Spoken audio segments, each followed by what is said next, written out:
ಚಿತ್ರದುರ್ಗದಲ್ಲಿ ಇರ್ತಕ್ಕಂಥವ್ರು, ಹಳ್ಳಿ ಜನ ರೈತರಾಗಿ ಕೆಲಸ ಮಾಡ್ತಕ್ಕಂಥವ್ರು. ಆಮೇಲೆ ಇದ್ದಕ್ಕಿದ್ದಾಗೆ ನಾಲ್ಗೆನಲ್ಲಿ ಒಂದು ಅಲ್ಸರ್ ಆಗಿದೆ ಅಂತ ಅಷ್ಟಕ್ಕೆ ಇದ್ರವರು, ಬಟ್ ಅದು ಅಲ್ಸರ್ ಆಗಿರಲಿಲ್ಲ, ಅದು ಕ್ಯಾನ್ಸರ್ ಆಗಿತ್ತು.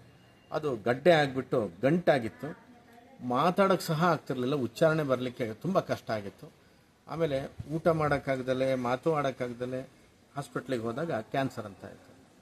ಕ್ಯಾನ್ಸರ್ ಅಂತ ಆದಾಗ ಆ ನಾಲ್ಗೆಯ ಪಾರ್ಟನ್ನು ತೆಗೆದು ಆಪರೇಷನ್ ಮಾಡಬೇಕು, ಆಮೇಲೆ ರೇಡಿಯೇಷನ್ಸ್ ಕೊಡಬೇಕು ಅಂತ ಇವ್ರು ನನ್ನ ಕೈನಲ್ಲಿ ಆಗೋದೇ ಇಲ್ಲ ಅಂತ ಓಡ್ಬಂದು ಈಗ ಬಂದಾಗ ಈಗ ಆಯುರ್ವೇದ ಔಷಧವನ್ನು ಕೊಟ್ಟಿದ್ದೇವೆ.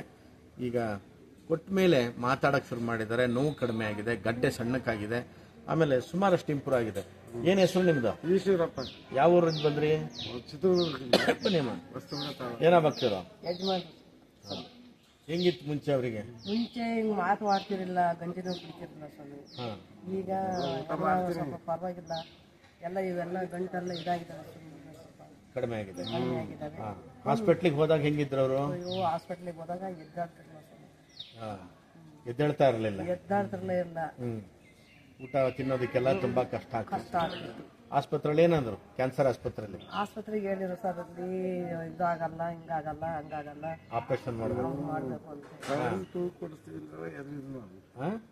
ಕರೆಂಟ್ ಕೊಡಿಸ್ತೀವಿ. ಕರೆಂಟ್ ಅಂತಂದ್ರೆ ರೇಡಿಯೇಷನ್ಸ್ ಕೊಡ್ತೀವಿ ಅಂತ.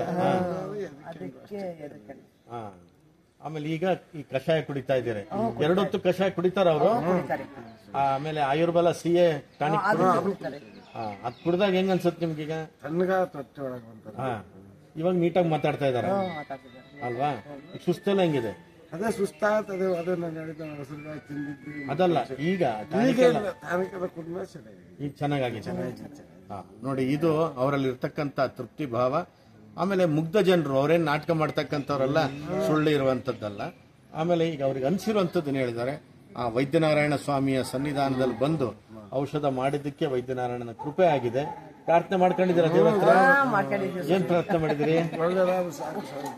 ದೇವರೇ ಪರಮಾತ್ಮ ನಮ್ಗೆ ಒಳ್ಳೇದಾದ್ರೂ ಸಾಕಪ್ಪ, ಎದ್ದು ಬಿದ್ದು ಕೈ ಮುಗಿತು. ತುಲಾಭಾರ ಕೇಳಿ, ಈ ಕ್ಯಾನ್ಸರ್ ಕಾಯಿಲೆ ಗುಣ ಆದ್ರೆ ತುಲಾಭಾರ ಕೊಡ್ತೀವಿ ಅಂತೇಳಿ ವೈದ್ಯನಾರಾಯಣ ಸ್ವಾಮಿಯಲ್ಲಿ ಪ್ರಾರ್ಥನೆ ಮಾಡಿದ್ರಂತೆ. ಯಾವಾಗ ತುಲಾಭಾರ ಕೊಡ್ಬೇಕಲ್ಲ ದೇವರಿಗಿನ್ನ, ಕೊಡ್ಬೇಕು, ಒಳ್ಳೇದಾಗ್ಲಿ ಅಂತ. ಕೊಡ್ತೀವಿ ಸರ್. ಒಳ್ಳೇದ